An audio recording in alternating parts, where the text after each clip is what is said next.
All right, we're going to try and hit some major highlights here.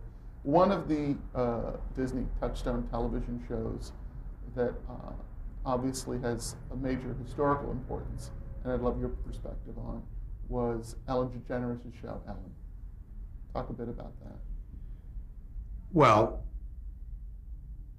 she's is and was a fantastic personality and comedian, and the show was excellent on the air. And she came to my office, actually, and asked me if she could divulge her homosexuality as part of the character Ellen on the show, come out, as it were. And I said, sure. But I thought two things. One, it was a non-event as far as public opinion. I think the world had passed that as being shocking, in my opinion. I was at ABC when, in the early years, when Petula Clark and Harry Belafonte held hands and the world went nuts. Those days were well over.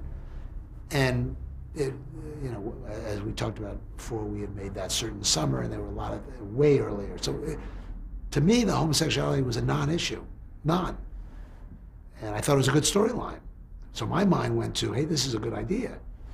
But I did say, I understand the first episode is, you know, telling your parents, and the next episode is telling your roommate, and the next episode is telling your people at work, and then there's an episode, whatever. What then is the series? Because we got some good event shows, but what is the series? Because if the series is only about that issue, it's boring.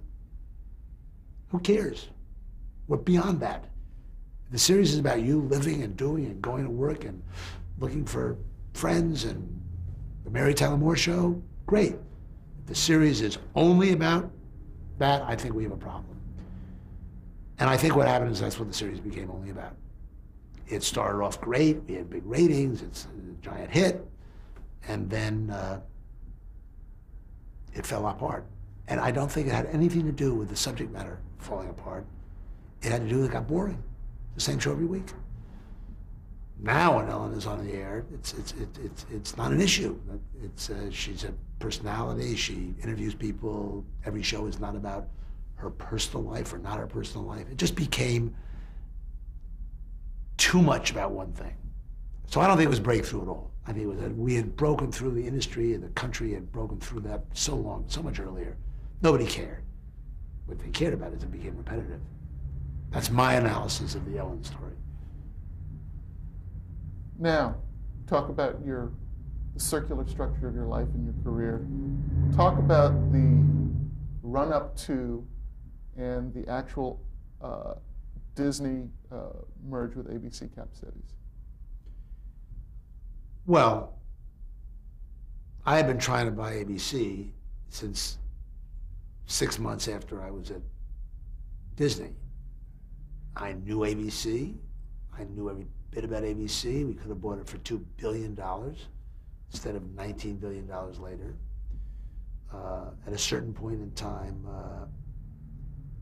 I was asked to help ABC not be put in play, and then ABC sold themselves to capital cities. That was a surprise because I kind of withdrew. And then over the years, ABC grew, we grew, and at a certain point in time, I started talking to Tom Murphy. At one point, I thought I made a deal, and we discovered, I thought I made a deal with Dan Burke, who was the president, and when I met Sid Bass, Frank Wells, Dan Burke, Tom Murphy, and Sid Bass, they asked for a little more than I thought we'd agreed to, and stupidly, I walked away. Finally, and I think what happened is I think Tom and Warren Buffett were looking for a company to place ABC with. And I was in Sun Valley. I mean, everybody thinks that I was walking down the street and boom, we made a deal to buy ABC. It was a decade of discussion. But in Sun Valley, I did bump into Warren Buffett on the street, And I said, Warren, why don't we just do this? He said, fine. And Tom Murphy was 100 yards away about to go play golf with Bill Gates. And we walked down together, and he said, Tom, Michael wants to buy Capital Cities ABC. And Tom said, how much? You know. And so we had a little bit of conversation about that. And then I walked down the street a little further, and I bumped into Larry Tisch. And Larry Tisch was thinking about selling CBS. So I said, you won't believe it, I think I'm going to sell ABC. He said, we'll sell you CBS. So I got a little bit of a thing going there. And then 2 weeks later, we closed the deal over the weekend. But we closed the deal over a weekend that started supposedly in Sun Valley, which had really started a decade earlier. And our interest in Capital Cities ABC versus CBS, even though it was twice as expensive, was their cable operations. Because we knew, again, having been there, the strength of ESPN and the strength of the television stations in retransmission and getting the Disney Channel into 80 million homes versus 12 million homes that we could get by using the ABC television stations as leverage.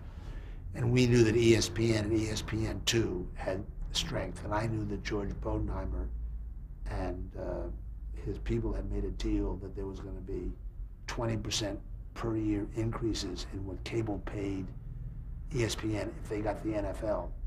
And I knew they were going to try to get the NFL. And so all this stuff you kind of knew, but it was the largest merger in the history of America at that time. And I had about 3 times that I was trying to chicken out. My associates kept talking me back into it.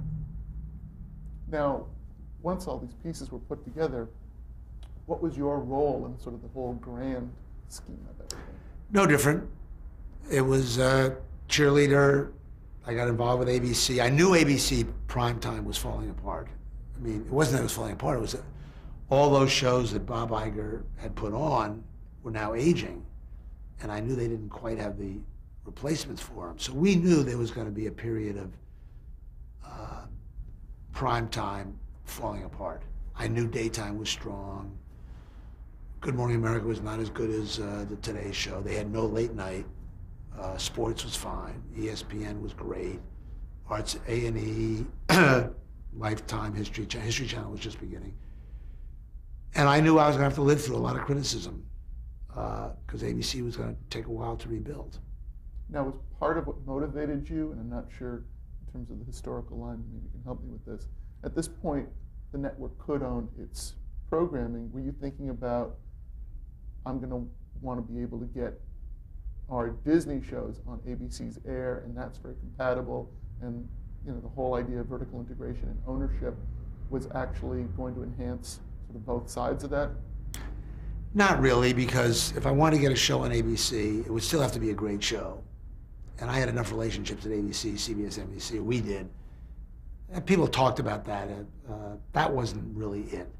What was it was ESPN and the compatibility of the cable companies with the Disney Channel and being able to create SoapNet and being able to put these ABC Radio creating Radio Disney and ABC promoting and both ABC and ESPN and all, promoting, let's say, Pirates of the Caribbean, the machine of the media.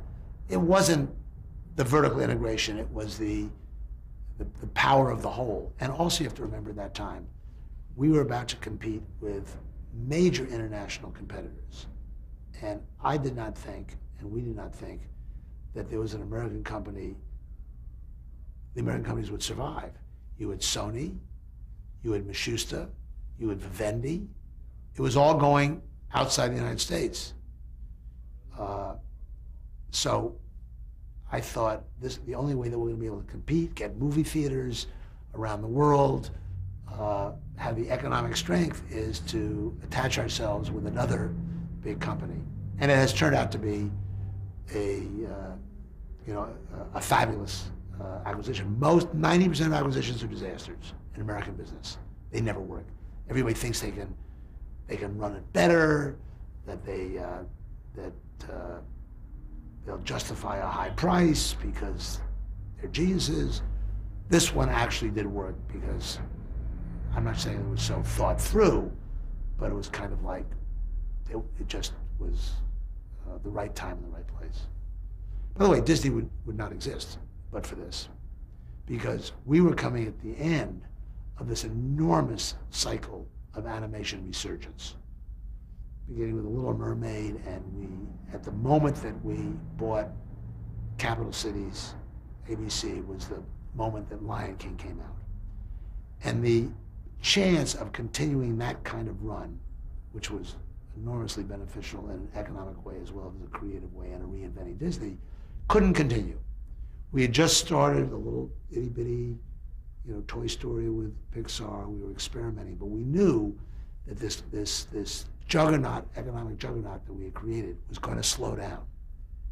And once it slowed down in American business, we would be a very good acquisition for some predator.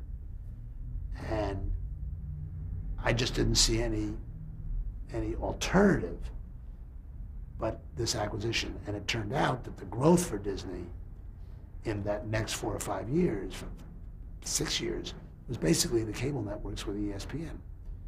So people don't remember this, people don't understand it. Disney would be gone. The parks would have been sold off to some hotel company, as they would have been in 1984. The animation would have been whatever. So the very survival of Disney was because of the Capital Cities ABC acquisition. Talk about how involved you were and what your plans were for the individual cable networks, which seem to be crucial puzzle pieces, as you describe it. Well, we couldn't run ESPN better than they were running it themselves. Steve Bornstein and George Bodenheimer and those guys were running it great. The other cable companies were joint ventures with the Hearst Company. They had 20% of some of them, and to some extent 50% like Lifetime. We actually used ABC's expertise to enhance the Disney Channel and then Toon Disney and all these other things, and then around the world. I don't know how many, 60, 70 Disney channels around the world. All that grew out of this period. ESPN and Star in Asia. So the managing the company was about managing the theme parks, managing the movie studio, managing the television operation, growing the cable channels, and then weathering the slowdown that was inevitable after growing at 7 billion% a year for 17 years. It was just, you can't, the ladder only goes so high to the sky. Now on ABC proper, you said that you felt like a lot of their signature shows were aging at that point. And I remember a real sort of turning point at one of these junctures being Who Wants to Be a Millionaire. Talk about the development of that show and its launch onto ABC. Well, it was a stopgap measure in a way. It was, we hadn't really created signature comedies and dramas since we owned ABC, and those that were there were all going away, retiring. Home Improvement, which was a Disney television show, which we all went and saw Tim Allen at a nightclub and put him on the air. Before we owned ABC, it was a Disney show, and then it became the most important show on ABC. That was aging after 6 or 7 years, or Tim didn't want to continue. I think it was more like that. I always wanted to try a big game show, back to the $64,000 question, and had asked ABC to see if they could figure out one. We even, I think, bought the rights to the $64,000 question. And then they came in with Millionaire. We said, go for it, a big hit. And we overplayed it, probably. It was more like a Daedalus flying into the sun with its wings melting before its time. We thought because because Jeopardy and Wheel of Fortune and these shows were on 5 days a week for 50 years that we could expand it to 2, 3, 4 days in prime time. And we could, and it's still on, but it aged, became a higher demographic, older demographic. And I don't know if we killed the goose that laid the golden egg or it would have died on its own, but it did not. It gave us a good economic bump. It was nice while it lasted, but until we really got to the Grey's Anatomy and the Desperate Housewives and Lost, and Diane Sawyer and Good Morning America with Charlie Gibson, and I think Jimmy Kimmel and Late Night, it wasn't all coming together for ABC. And now it's coming together for ABC, I think. What do you think was the turning point when for ABC to... The new ABC? The new ABC. Because I've been in 4 turning points at ABC. I mean, I was in the 60s when you couldn't get arrested. They used to joke that put the Vietnam War on ABC, it'd be over in 13 weeks. You know, so there was the 70s, then it went down, then there was the 80s, went back to #1, and then the 90s went down, and now it's back up. So what was the turning point? In what, prime time?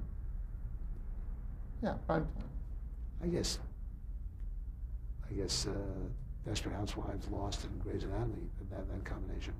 If they don't come up with a couple more now, and maybe, I don't know if Ugly Betty is it or not, but if they don't come up with that other, they're gonna slip back. They gotta keep the pressure on for every semester. There's gotta be a hit. That was always my rule. Not a lot of hits at one time. It's just like you're going to school. Just take one course that works every semester, and just keep at it. So now, what were the factors that contributed to your leaving Disney in 2005? Well, there were several factors. One is after Frank Wells died, I agreed to make a 10-year deal with Disney, which is kind of unprecedented. But I said, that's it. I have been doing it for 40 years. So that was I was going to leave Disney 05, 06, no matter what. But when I decided by necessity to put the brakes on some of the economic projects that the nephew of Walt Disney was working on, it became kind of a Shakespearean, which I've lived through before, event, and he started to come after me, and I wouldn't, you know, we lost $100 million doing Fantasia 2, the company, and he had about 3 more projects like that, and he was making shorts that were losing a lot of money, and we were not doing that well. I mean, we were doing well. We'd always done well, just well compared to what? And then I had hired Michael Ovitz, which was a debacle, because the debacle was mine because I made a mistake in hiring him. And there was a lot of outrage on his severance package, which wasn't what was reported, but that didn't matter. So there was a lot of public, stuff, and then the man who's running for governor now against Arnold Schwarzenegger, Phil Angelides, who was the treasurer, decided he could make a name for himself by going after Disney and use the CalPERS, where he's had a big influence as a treasurer, to say that Disney is run badly, even though they made a lot of money with Disney stock. And all those things added up to an environment that I felt, and the board agreed, that probably to appoint my successor, my choice. I was the largest shareholder of the Walt Disney Company, largest shareholder, so wasn't like I was just making a recommendation as a CEO that Bob Iger take my place. He was very, very competent, excellent, coming out of ABC, coming out of sports, and I think was the right decision for everybody. I didn't mind I've been used to, you make a movie, and I have been in Variety about 10 times in 10 different parts of my career where I was rumored to be thrown out. I was being thrown out at daytime, I was being thrown out of prime time, I was being thrown out of ABC, I was being thrown out of after 1 year at Paramount, Barry and I were being thrown out, I was being thrown, I mean, Marty Davis was throwing me, everybody's been throwing me out.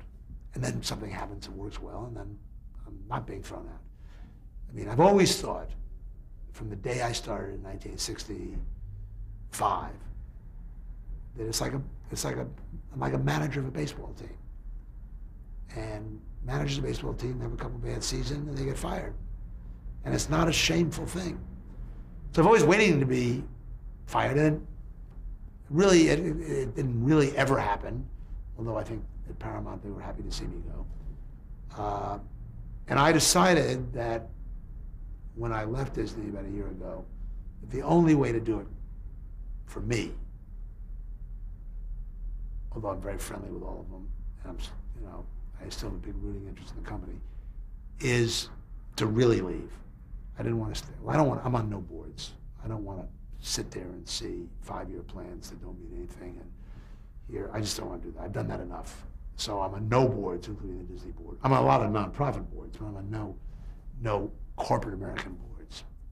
And instead, I'm trying to do, which probably will not be successful, but I'm trying it, to do in the new media what I was able to do in television, even in radio to a degree, in movies and theme parks. I'm trying to figure out where the big play is. And I think the big play is in content. I think the big play is in content in IP, Internet Protocol. And I think in 10 years, the word internet will probably go away, and it's just, that's the way things will be distributed. So I want to be there early. And that's where I'm spending most of my time. Just to sum up, what do you think your legacy is at Disney? At Disney? I think, well,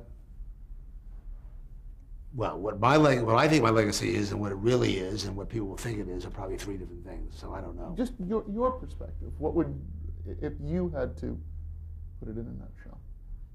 Well, I think quietly at night, I don't think there would be Disney anymore if I hadn't, and the whole team hadn't been there. I think the combination, I think it was becoming a museum piece.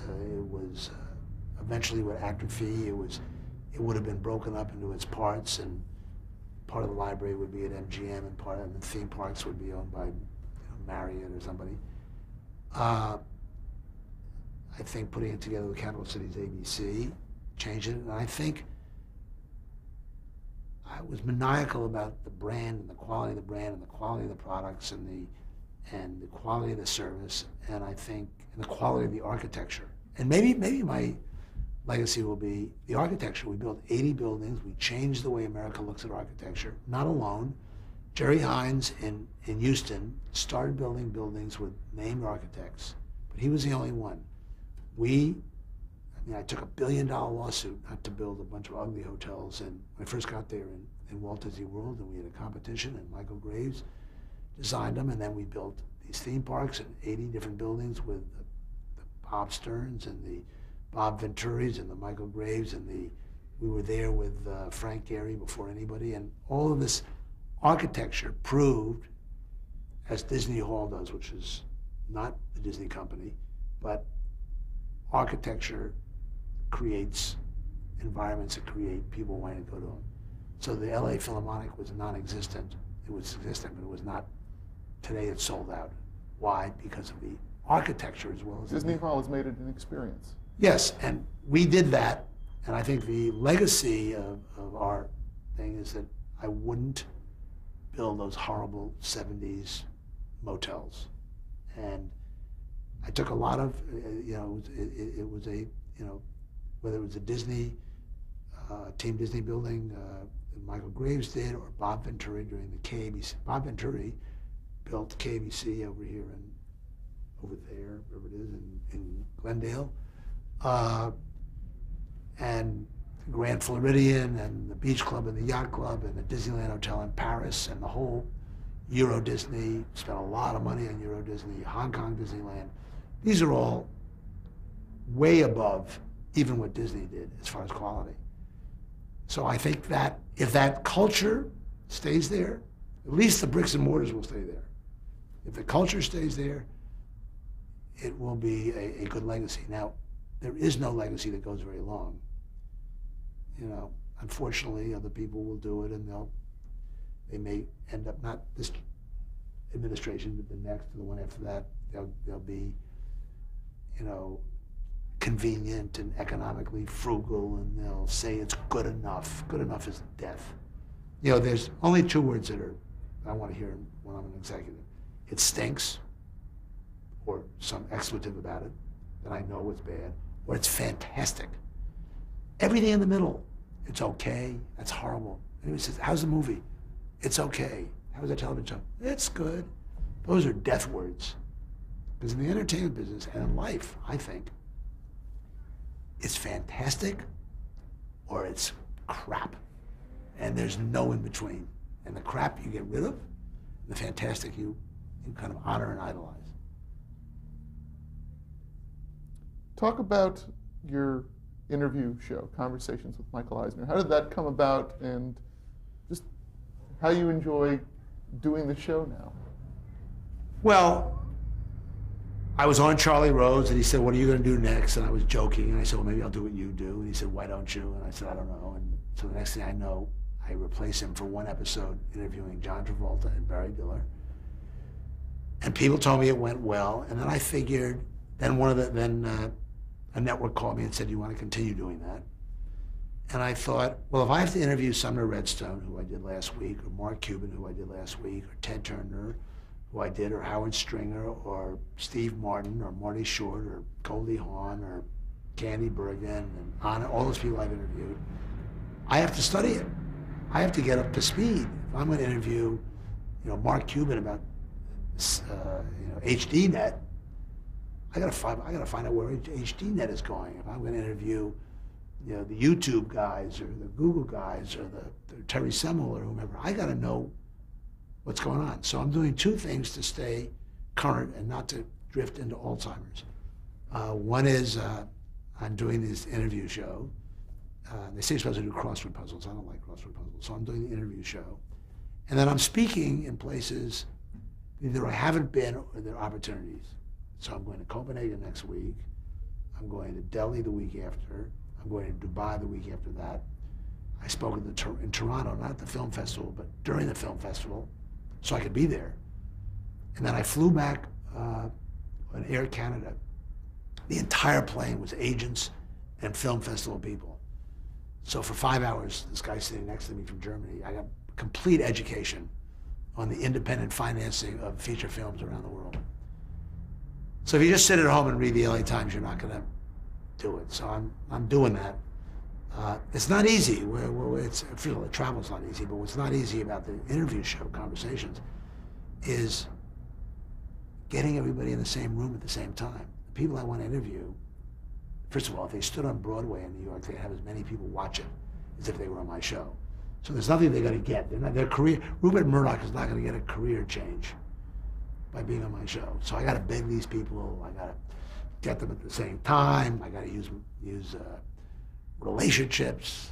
When I finally get them in the room, like at the Museum of Radio and Television, I interviewed Sumner Redstone and Ted Turner and Mark Cuban. When I finally got everybody in the room, it was fantastic. I mean, Ted was great. Mark Cuban was brilliant. Sumner was Sumner. So it was good. Now you talk